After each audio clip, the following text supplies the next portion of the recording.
Ay mga busy. I just finished working, and then I decide to walk in my neighborhood for like 30 minutes. This is the beach, like a pond, like when my husband alive.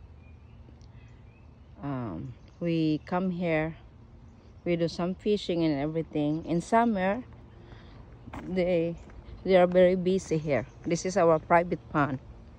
Yeah, very busy here. People, family get together and everything, and they have some canoe, like a boat here.